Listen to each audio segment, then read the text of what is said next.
In today's video, I'm going to teach you how to use Style Selector in Webflow. First, log into Webflow and open the project you want to work on. Once your canvas is loaded, open the Style Selector panel. You can do this by clicking the icon with 3 droplets in the right sidebar, or simply press the G key on your keyboard. This panel is your command center for managing styles across your whole site. Here you'll see all your selectors organized and color-coded. HTML tags appear in pink and represent base styles for elements like paragraphs, headings, and links. Classes show in blue and are the custom styles you've created and applied to elements. Combo classes are blue with a small arrow indicating a variation layered on top of a base class, such as a button with an additional modifier for size or color. Understanding these at a glance helps you quickly assess how your styles are structured. At the top, use the search field to find selectors fast. Start typing any part of a class name and the list filters in real time. This is especially helpful in large projects where scrolling is inefficient.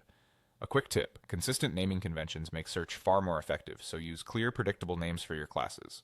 When you need to rename a class, click the small wrench icon next to it. Enter the new name and confirm.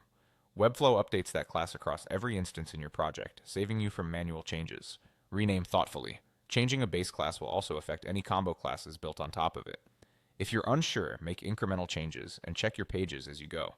To keep your project lean, use the cleanup option to remove unused styles with a single click. Webflow identifies classes that aren't applied anywhere, so it's a safe way to reduce bloat. Still, it's wise to review your pages or publish a quick test after cleanup to confirm everything looks right. If you make a mistake, you can undo immediately. Finally, hover over any selector to preview its CSS properties. You'll see things like typography settings, spacing, colors, and effects without opening each element on the canvas. This is a powerful way to audit styles, confirm what a class controls, and avoid unexpected overrides before you start editing. And that's the workflow. Open the panel, understand what you're seeing, search smart, rename carefully, clean unused styles, and preview properties as you go. With these tools, you'll keep your Webflow styles organized, efficient, and easy to maintain.